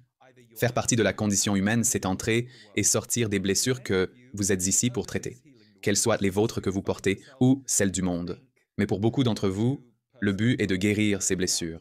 Ainsi, vous vous retrouvez, croyez-vous, attiré par le développement personnel et la spiritualité pour votre propre bien-être. Et puis vous découvrez, ah, voilà ma passion, et je vais aider à la porter aux autres dans le monde. Donc, je suis passé de simple étudiante à la fois étudiante et ambassadeur. Ambassadeur de cela. Cela a-t-il du sens? Cela a tout à fait du sens, absolument. Pouvez-vous partager des réflexions sur le concept des vies antérieures et de la réincarnation, et en quoi cela fait partie du voyage de notre âme? Oui. Tout d'abord, il est important de préciser que vous entrez en contact avec les vies d'autres personnes que vous n'avez pas nécessairement été. Ainsi, certains d'entre vous ont des idées assez arrêtées sur le fait qu'ils étaient telle ou telle personne. Et bien sûr, il y a des figures archétypales dans l'histoire auxquelles beaucoup de gens pensent avoir appartenu. Mais souvenez-vous, tout comme Lee n'est pas une entité individuelle et que vous n'êtes pas une entité individuelle, nous sommes actuellement connectés à lui. Nous faisons donc, en quelque sorte, partie de sa vie, de son existence. Nous sommes une partie de l'identité qu'il expérimente. Et tandis que vous et lui vous connectez aujourd'hui, Alex, et que vous vous connectez avec toutes ces personnes qui se joignent à cette conversation, vous serez influencés l'un par l'autre. Ainsi, voyez-vous, aucun individu n'est véritablement un seul individu. Il y a de nombreuses différentes énergies, entités, aspects qui composent l'individu. Vous êtes des âmes multidimensionnelles. Donc, comme certains d'entre vous ont fait partie de la multidimensionnalité de l'âme de quelqu'un. Oui, vous avez peut-être fait partie de la vie de Napoléon, d'un aspect de la vie de Napoléon. Peut-être faisiez-vous partie de son équipe de guide ou de son équipe énergétique. Mais le plus souvent, ce dont beaucoup d'entre vous se souviennent, c'est de l'empreinte de Napoléon sur la planète. et vous vous connectez d'une manière ou d'une autre à cette empreinte. C'est une empreinte qui reste marquante dans votre ascendance, dans votre ADN, et elle devient donc une empreinte avec laquelle beaucoup d'entre vous interagissent. Alors nous dirions que lorsque vous partez du principe de l'unité qui est, vous êtes tous connectés à toutes, vous êtes tous liés à toutes les vies qui ont jamais existé. Mais il se trouve que beaucoup d'entre vous ont un kaléidoscope de vies réelles, incarnées sur Terre en tant qu'humains. Et parfois, vous choisissez de venir pour seulement quelques années, vous pouvez décider de partir pendant l'enfance. Et cela, bien sûr, a un grand impact sur ceux qui aiment cet enfant, car ils ne s'attendent pas à ce que l'enfant parte si tôt. Mais il y a un dessein à cela pour vous et pour eux qui est convenu avant votre incarnation, bien que, naturellement, cela puisse être très perturbant pour un humain à entendre, car personne ne souhaite que cela soit sa réalité. Mais à un niveau d'âme, sur un plan énergétique, cette planète est pleine de blessures et de défis. Et donc vous savez très bien que lorsque vous venez ici, les blessures et les défis feront partie de l'équation de votre existence terrestre. Et nous dirons que vous devenez une conscience plus consciente et attentive en tant qu'humanité où comprendre les hauts et les bas de la vie commence à être de nouveau intégré plutôt que cet effacement qui s'est produit pour beaucoup d'entre vous où l'on vous a vendu des illusions sur ce que devait être la vie et vous vous demandiez pourquoi vous vous sentiez déprimé sans pouvoir en parler. Eh bien, en réalité, la bonne chose, c'est que maintenant vous parlez tous de ce mystère de la vie humaine, et beaucoup d'entre vous se sont incarnés à maintes reprises parce que vous décidez que c'est une bonne opportunité pour vous d'apprendre quelque chose, de redonner à la planète, de régler une partie du karma que vous avez pu créer dans une vie antérieure, mais pas de manière à ce que vous soyez punis pour cela, comme certains le croient, mais plutôt que vous choisissez de, si vous voulez, vous parachuter de nouveau sur Terre et vivre une autre expérience. Toujours à l'œuvre, non seulement pour votre propre intérêt en tant qu'individu, mais aussi pour l'intérêt collectif au moment de votre incarnation. C'est donc un sujet aux multiples facettes. Ce n'est pas quelque chose que nous pouvons facilement démêler dans une réponse simple, mais c'est pourquoi le prochain livre que vous mentionnez, ainsi que les enregistrements audio correspondants, sont entièrement consacrés au concept de réincarnation et de karma. Nous envisageons actuellement le titre « Démystifier la réincarnation et le karma » pour cette œuvre, dont la publication est prévue pour l'année 2024. Quel conseil donneriez-vous à quelqu'un qui commence tout juste son parcours spirituel? Aimez-vous, cultivez l'amour-propre. Prenez conscience que la majorité des personnes, y compris vous-même, s'efforcent de faire de leur mieux et cherchez à découvrir ce qui vous enflamme. Tout enseignement sur votre essence spirituelle est destiné à vous reconduire vers l'intimité de votre cœur. Retournez au sens le plus large de votre être et que plus vous expérimentez le sentiment de connexion pendant que vous êtes en vie sur Terre, non seulement vous ressentez la richesse de cela en vous, mais vous la diffusez aussi pour les autres et cela crée plus de lumière sur la planète, ce qui est toujours votre mission. Même ceux qui croient s'intéresser à la spiritualité pour des raisons scientifiques, ce qu'ils recherchent réellement, c'est plus de lumière. La science est un art qui consiste à essayer de comprendre ce qui existe déjà. Et il peut sembler que le scientifique soit plus obsédé par la compréhension que par l'expérience elle-même. Mais pour certains, c'est leur chemin vers l'expérience. C'est leur manière de s'en approcher. Beaucoup d'entre eux sont des cartographes. Pour d'autres, ils essaient de laisser une carte derrière eux pour aider les autres à trouver leur chemin vers la compréhension de quelque chose qui est, en essence, éphémère. Vous cherchez donc tous à vivre une expérience plus lumineuse. Comprenez donc que votre voyage spirituel, même s'il semble actuellement être un voyage scientifique ou d'information ou d'auto-guérison, vous tentez réellement de vous reconnecter à la lumière qui existe déjà, celle de laquelle vous avez peut-être appris à vous distraire, afin de pouvoir en générer davantage en vous, plus souvent, puis à votre tour la diffuser davantage dans le monde. Et pour finir, avez-vous un dernier message à adresser à notre public? Eh bien, vous êtes tous très curieux et cela nous plaît chez vous. Nous vous voyons tous, vous ressentons tous, en fait, assis là, avides de plus d'informations, mais vous n'êtes pas tant des mineurs que des bâtisseurs. Car il est difficile, lorsque l'on s'adresse à un grand groupe comme celui-ci, de vous définir tous. Des termes fixes, car bien sûr, vous êtes divers en tant que groupe, mais nous dirons que 60% d'entre vous qui êtes ici, tout cela ne vous est pas nouveau. Vous savez déjà tout. Vous êtes simplement là pour le voir réaffirmé. Dans le langage d'aujourd'hui, c'est quelque chose qui est une connaissance ancienne en vous que vous avez déjà connue. Et il y a environ 30% d'entre vous qui écoutent, qui sont un peu plus novices face à certains de ces concepts, non pas parce que vous les découvrez en tant qu'Amos, mais parce que vous n'avez pas été incarné sur Terre autant de Voice. Alors, envisagez que vous intégrez pleinement tout ce que vous recevez de ce programme dans le but de combler les vides de votre propre base de connaissances et d'élargir votre horizon intellectuel, rendant ainsi votre compréhension du monde plus complète et votre expérience plus riche. Et puis, il y a les 10% restants, parmi lesquels nous avons déjà parlé du petit 1 à 2% qui joue le rôle de perturbateur. Certains parmi eux cherchent à semer le désordre parce que cela correspond à leur manière d'agir dans la vie. Ils manifestent donc leur colère ou leur irritation et cherchent des exutoires pour ces émotions jusqu'à ce qu'ils parviennent à les résoudre. Ensuite, comme nous l'avons mentionné précédemment, il y a ceux qui essayent de détourner l'attention de l'objectif principal de ce lieu, mais ils sont en réalité peu nombreux et leur impact est négligeable. Ainsi, à vous qui faites partie des 8% restants et qui ressentez une certaine confusion face à ce que vous vivez ici, nous vous conseillons de ne pas vous attarder sur les éléments perturbateurs, mais plutôt de vous en éloigner tout simplement. Si cela n'a pas de sens pour vous ou que c'est confus, ne vous cassez pas la tête à essayer de comprendre. Vous devriez certainement le saisir. Vous êtes de la lumière et vous êtes de l'esprit. Donc, si quelque chose n'a pas de sens pour vous, vous avez raison. Cela n'a pas de sens pour vous, par conséquent, ce n'est pas pour vous. Passez à autre chose et vous trouverez ce qui vous convient. Vous êtes tous connectés, mais vous êtes également tous uniques. Et donc, il est nécessaire pour chacun de vous d'avoir accès à des voies, des méthodes, des façons différentes. Il n'existera pas une seule voie unificatrice, un seul être, une seule personne qui enseignera à tous sur la planète. Il y aura une multitude de voies capables d'unifier et de séduire beaucoup, mais il n'y aura pas une unique voie unificatrice. Alors, cessez de laisser le pouvoir à l'extérieur de vous. Commencez à reconnaître que vous essayez simplement de rallumer le pouvoir en vous et vous commencerez à très bien vous en sortir et à prêter attention à toutes les petites choses simples et humaines. Il est une chose de devenir spirituellement instruit, c'en est une autre, de devenir ce que nous appellerions un être humain rempli de lumière, connecté.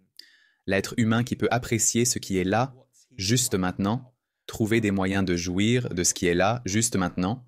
Si vous cherchez seulement à échapper à ce qui est là, juste maintenant, par votre spiritualité, vous finirez par trouver. Cette nourriture spirituelle pourrait ne pas s'avérer aussi nourrissante que vous l'espériez, mais finalement, vous retournerez à la terre et il vous sera révélé que la lumière est ici, omniprésente.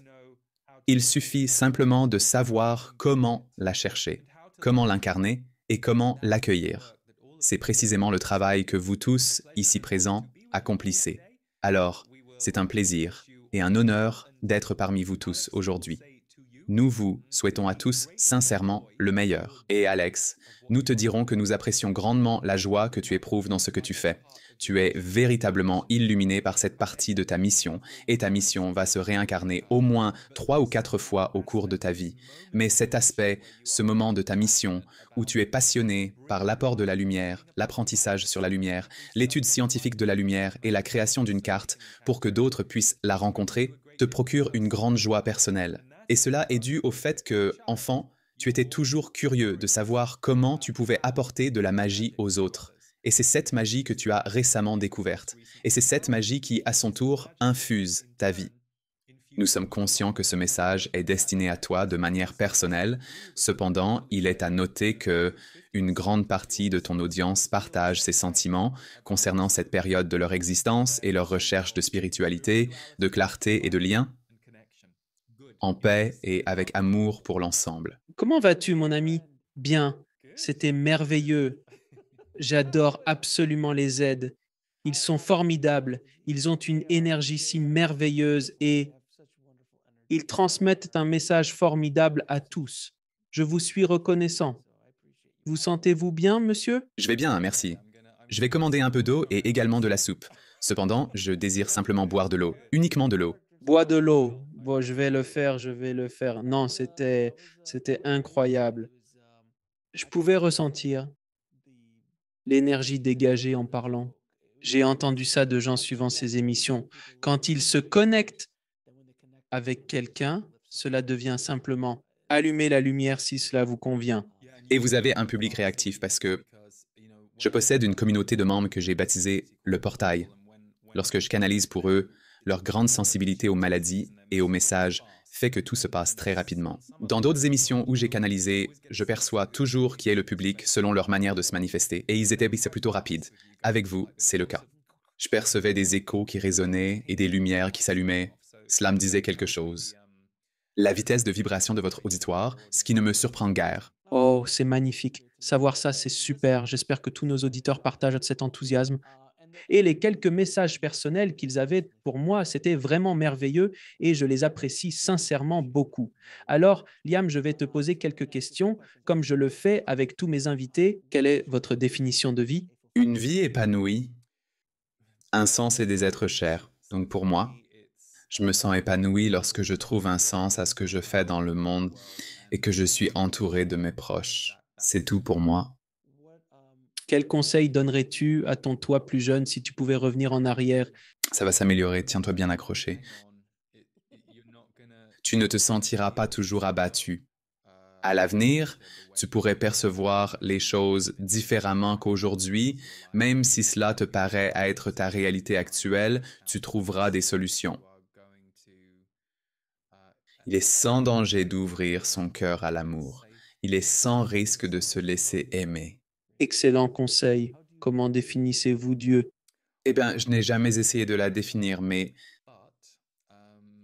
pour moi, je suppose, je n'ai personnellement jamais vraiment ressenti de lien avec Dieu. Ce mot, oui, je dirais que c'est un œil omniscient qui voit tout, sait tout, ressent tout, auquel nous sommes tous intimement connectés et dont nous ne sommes qu'une minuscule fraction. Nous sommes juste un minuscule fil de connexion à cet œil qui sait tout, qui voit tout, qui ressent tout.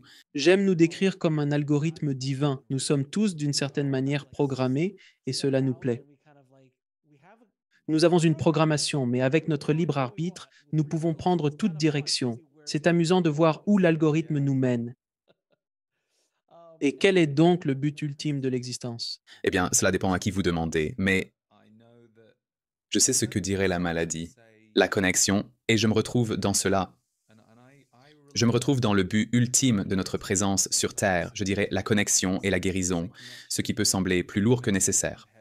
Parfois, nous envisageons la guérison comme un travail ardu, mais je dirais qu'il s'agit de connexion et de guérison, et probablement d'élévation, comme si nous étions ici pour nous connecter, pour guérir et, dans la mesure du possible, nous élever. Élevons-nous et aidons à élever ceux qui nous entourent tout au long de la vie, afin que nous puissions tous nous élever ensemble. Et où les gens peuvent-ils en savoir plus sur vous, votre nouveau livre et l'incroyable travail que vous et la maladie accomplissez? Le nouveau livre est la deuxième partie d'une série en cours. Il s'intitule « Éveiller votre multidimensionnalité » et c'est Conversations avec la maladie, tome 2.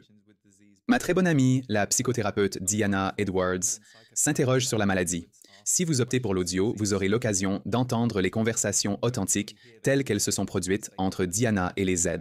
En revanche, si vous choisissez le livre, vous découvrirez une version qui a été délicatement retouchée. Nous avons soigneusement préparé les textes écrits pour que ceux qui préfèrent la version imprimée puissent pleinement en jouir. Ils sont disponibles partout. Vous pouvez trouver mes livres sur Amazon et explorer l'ensemble de mon travail sur leeharrisenergy.com. Quant à la musique que j'ai composée, vous pouvez la découvrir sur leeharrismusic.com. Oui, et nous produisons beaucoup de musique spirituelle axée sur la méditation. Donc, vous trouverez tout cela là-bas. Avez-vous un dernier message pour le public avant de partir? Eh bien, vous êtes un public merveilleux à ressentir. Et je vous l'ai dit, Alex, j'étais enthousiaste à l'idée de venir ici car je ne vous ai pas découvert il y a si longtemps, mais j'ai entendu de très bonnes choses à votre sujet. Et lorsque je suis venu et que j'ai passé un peu de temps sur votre page, lorsque l'idée de cette interview a été évoquée pour la première fois, j'ai juste ressenti une forte positive, une énergie positive et déterminée émanée de votre public, ce qui m'a plu. Non, je dirais juste que j'espère qu'aujourd'hui quelque chose a résonné en vous, à moins que vous ne soyez dans ce 1 ou 2%. Lesquels, hélas, je ne peux rien y faire. Mais oui, je pense sincèrement que ce sont des temps vraiment étranges et compliqués. Et je sais que l'une des choses essentielles dont j'ai dû me souvenir et me rappeler les jours où je suis pris dans tout ça, c'est que nous le vivons tous, nous le ressentons tous. Il est important de tendre la main aux personnes à qui vous devez tendre la main dans ces moments difficiles. Des moments existent pour éviter de se sentir trop isolé. Ou, si contacter quelqu'un est difficile, trouvez quelque chose qui puisse aider. Vous vous sentez reconnecté, n'est-ce pas? C'est facile de se perdre dans la morosité actuelle, mais c'est simplement la météo énergétique qui nous touche. Pour vous guider, je propose des mises à jour énergétiques gratuites de 30 minutes sur YouTube chaque début de mois.